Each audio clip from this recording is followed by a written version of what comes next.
Welcome back. For our next presentation, we have Hanwen discussing how to build a credit computation network with aggregated identities. Hanwen? Hi, Bill. Okay, so today I'm going to share my experience on building a credit computation network with the aggregated identities. Of course, it's built on Substrate framework. And for the context, I'm the founder of LatentTree and also the previous software engineer of Parachains technologies. Okay. So let's take a look at the current blockchain industry and see why we raised the idea of the aggregated identity. So firstly, the Polkadot and Kusama has made a great practice of using on-chain governance, for example, runtime upgrade, treasury handling. But in the on-chain governance, we need more identity information for governance, participants, for transparency and interaction. And secondly, the growth of on-chain data are scattered in the different blockchains. As we see more blockchains here, and the new blockchains are coming like every month, right? There's indeed a lot of information. For example, a user could have NFTs on Binance Smart Chain, have been a liquidity provider on Uniswap, and attend a crowd loan in Kusama Parachains auction. And next is KYC alternatives. As compliance regulation becomes more strict, KYC is oscillating almost everywhere, and it is used to prevent DOT and harmful activities. But does the tedious KYC process the only solution? Actually, we are looking for the alternatives. The last but not least, as we see that Polkadot has its identity palette, and also Ethereum have ENS, Ethereum Name Services. Do we need to input the same information on different blockchains? Repeatedly? Probably we need a one-stop identity solution in the cross-chain scenarios.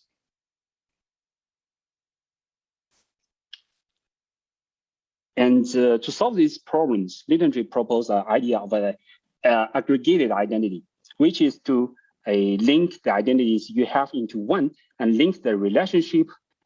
This linking relationship is actually stored in an on-chain TE environment. This could provide the following benefits for the Web3 users, and also to solve the previous problem.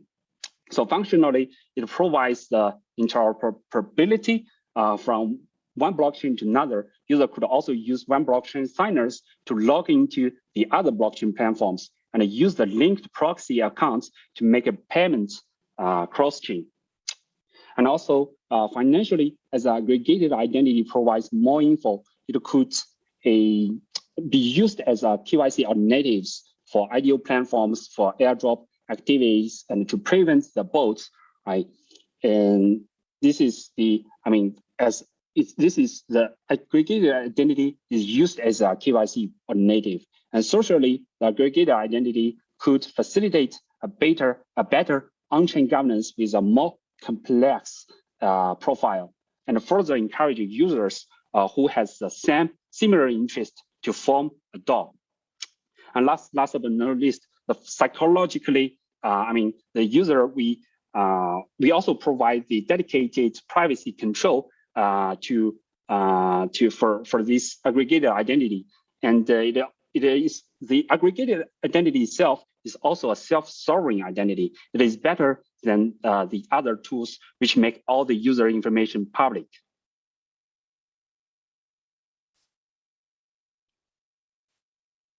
And but building an aggregated identity is not an easy job, and not to mention to bring the credit and reputation into the Web3 space. That's why we spend a lot of energy to get great team members. As a result, we have already created some good product, and at the same time, we also are developing different products to support this idea, this aggregated identity. And this our products could be further used for a credit computation. Here we have some example here. So firstly, we have this identity-based push notification, which could enable users to subscribe to some governance activities and also to subscribe to other identities like council members' wallet address. sorry for the cancel members here. And we also have identity profiling services, which could analyze the user behavior with any input address. So I will explain this later. And a single sign-on, and the third is single sign-on and the interaction with OAuth. This will gain actually the adoption of Web3 identities into Web2 platforms. I have just submit a Web3 grant application today to the Web3 Foundation about this. And the privacy preserving technologies, which is used to protect the user wallet information, we are building because we are, we are building a sidechain with TE devices to store the sensitive information of the users. And all this leads to the adoption of the aggregated identity. And yeah, there's already lots of tasks to be done here. And fortunately, we have the substrate framework, which could help us and let us to only focus on the identity-related issue on chain. And yeah, though this is not the main topic of this presentation, but let me have a brief introduction on how we built such an aggregated identity. We also use Substrate to do that.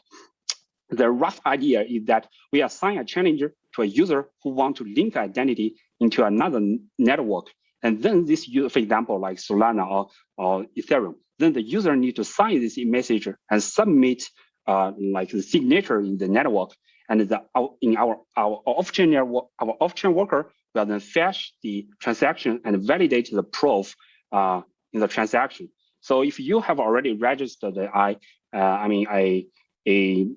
identity in the with the identity registrar on Polkadot and Kusama, this may sound familiar to you because the logic is similar.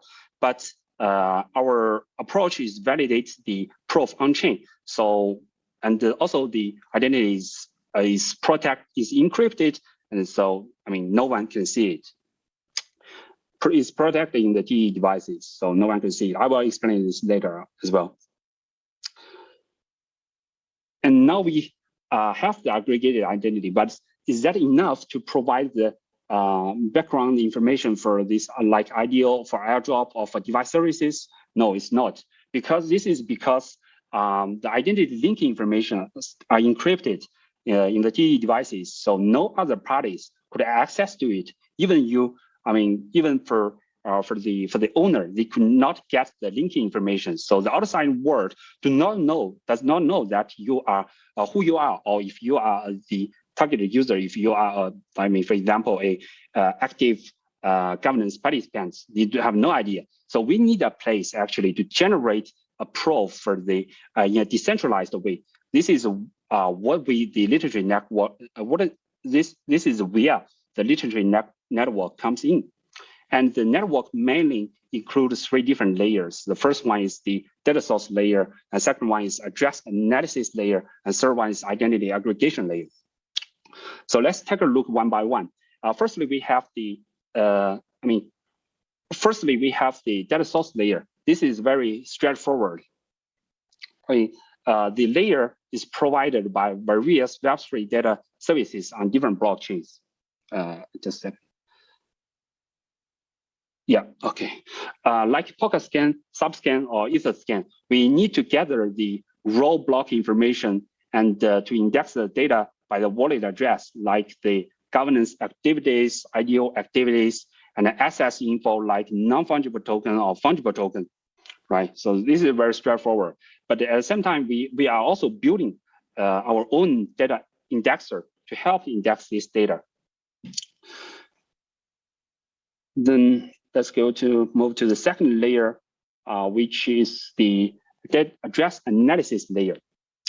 The data this raw data are fed into the address analysis layer. There are different data analyzers who provide the computed high-level wallet information here in this layer. For example, this is our front-end UI of one of our data analyzer, which could calculate the label for a wallet as a strongholder, for example, as the high active user, or as a smart money user. Yeah. So in Kusama, we also generated the related score according to users' cross-loan activities and nominating activities. We also have analyzed some DeFi services, some DeFi activities on the Parachain, for example, on Karura and on Moon River.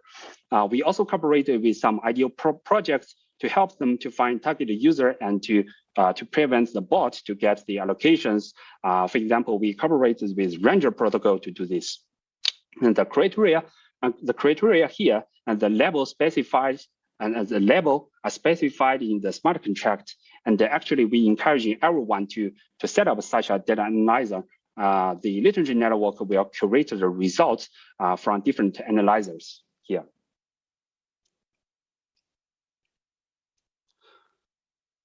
And finally, we come into our identity aggregation layer. Our network built with Substrate will generate a credit proof with the information get from the address analysis layer. So here's a flow. Firstly, a user send a credit computation request to the network, and this request is actually encrypted by a sharding key. The sharding key is provided by the this TE sidechain. You can see the blue part on the side is our sidechain, and then this task will probably the picture is a little bit small, but I will explain. The task will this task firstly get into the green part. The green part is literally runtime, and then it will be distributed into the TE sidechain. Here, the TE sidechain worker will firstly decrypt it, and then it will fetch the linking identity information from the encrypted on-chain storage. I mean, in the literary runtime. With this linking wallet information, it's the off-chain worker will get the related address information from the address analysis layer. For example, if I here I have my literary wallet address, and in the encrypted on-chain storage will get my related, for example, Kusama or Polkadot and the Ethereum wallet information, and then in the TE sidechain, it will fetch all the wallet information from the address analysis layer, and then in the TE worker, it will assemble all these wallet information and create aggregated identity credit. As a consequence, the credit will be encrypted into a proof, and this proof will be sent back to the literary runtime, and the literary runtime will finally send it to the outside world as an event.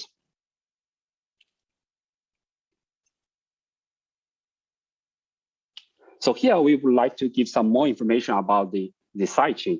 We actually collaborate with the integrated TE team and use Substrate TE network, but not network, sorry, use Substrate TE framework to build such a sidechain. Generally speaking, it wrapped the required pallet under a security layer. The request sent to the sidechain are encrypted. All the storage and the execution, cannot be seen by anyone, even by the TE device owner. So the sidechain communicate, and the sidechain also communicate with the literary runtime. So actually, the literary runtime and the sidechain are strong connected by the light client, by the embedded light client.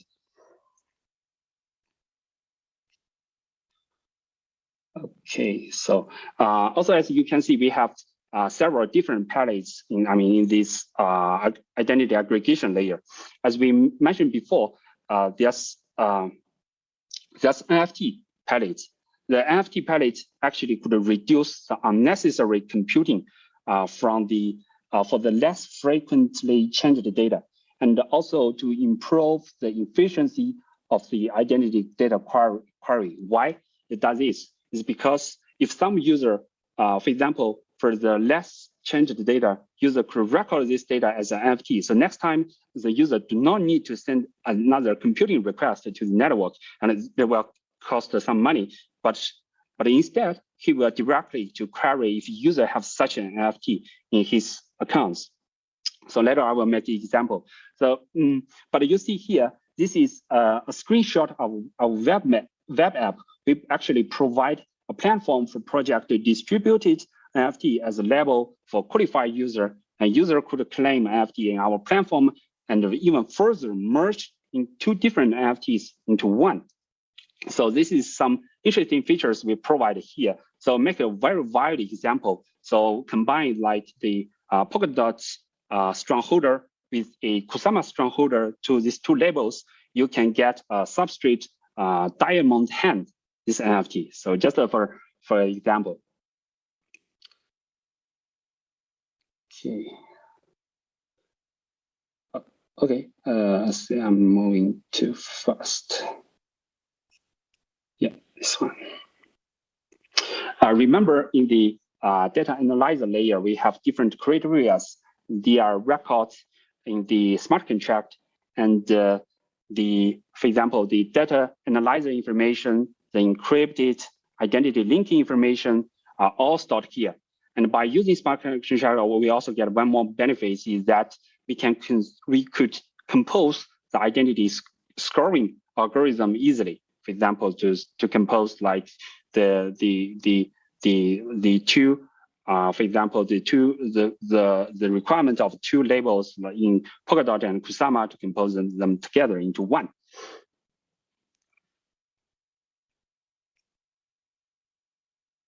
Okay. Yeah, as supplement, we also build awesome front-end application to help people to interact with our runtime and their identities. For example, we built the MyCrypto profile to show user owns NFTs on social platform. We start with Twitter and Ethereum, but Kusama will follow up soon.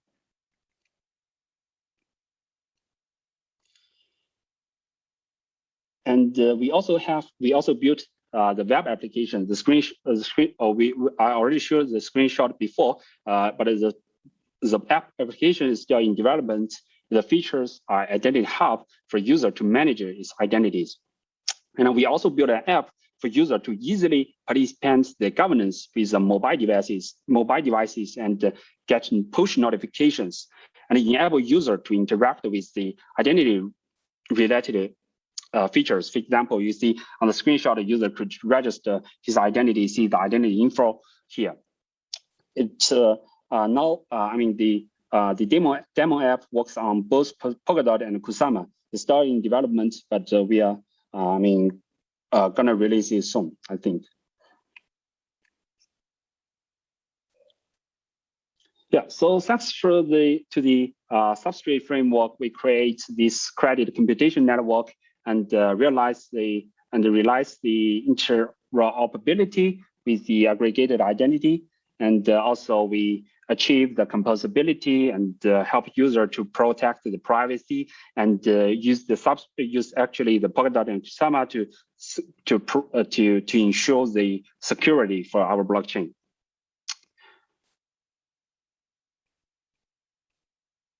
Yeah, that's pretty much of it. And thank you, everyone. And it's very happy to be here.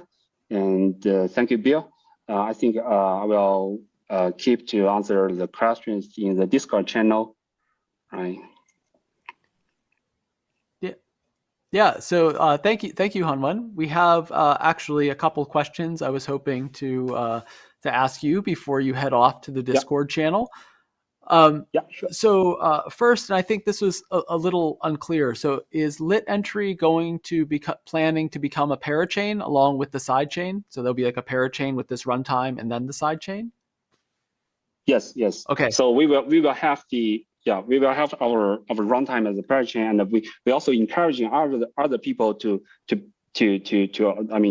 contribute to this sidechain and to set up this sidechain. But because the sidechain is connected with the literally runtime with the light client, so the security of the sidechain could also be ensured. Okay, excellent. And you had mentioned, this is compatible. You can get information from Polkadot, Kusama, Ethereum. Are there other networks that you're looking into, or is that to adding, or are those the ones you're staying with for now? Yeah, of course. for example, the identity linking pallets, we start with Bitcoin and also Ethereum.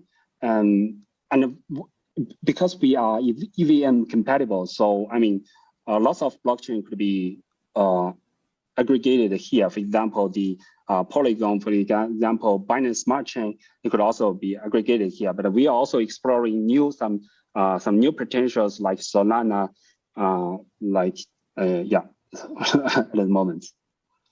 Okay. Wow. Excellent. So something you mentioned that I was really intrigued by was OAuth integration. I've never heard of a Web3 ID being able to go through OAuth, but I may just not be aware of them. Is this a first? I don't know actually. I checked some practice and some papers, but I didn't find there's something already done here, because the things is that we use this OAuth and also enable to use it with the self-custody wallet. There's some platform that you can log into you can log in with your email, but finally you will the wallet will be hosted by the platform, but not hosted by you. It's not fully decentralized. So I think this is something I haven't seen in the industry before. Okay, yeah, I'd never have either. I thought that was really interesting and a great bridge into sort of the traditional Web 2 world using Web 3 on top of it. So that's really exciting. So the last question we have from I think it's very cool. I have one more question from one of the audience members.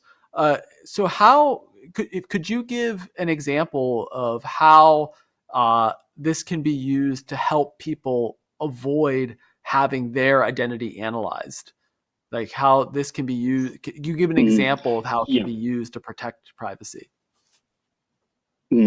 Actually, we didn't protect the privacy, but there's several different products. For example, Nansen, they're already building something like the profiler or do analytics could analysis the wallet activities. But this also, as the address is public, everyone could analysis a single address, right? But no one have built, a profiler for aggregated identity. This is because, no one will want to publish this information. And also we do not want to, against the Web3 spirit, like to publish, users this kind of information. But actually we create a new use scenario that the user could benefit from it. Could get a complex profile, but still keeps this information, in privacy. Nobody could access this, your wallet graph. Nobody could access get the relationship between your wallet addresses. So, we still in the Web3 space, but we create a new, use scenarios this is to say, but we didn't, to leak user information to do things like this. Okay. All right. Well, thank you very much, Hanwen. We appreciate your time, and this is very interesting talk. I certainly learned a lot. So please, everyone, just hang on for a few minutes while we prepare the next speaker.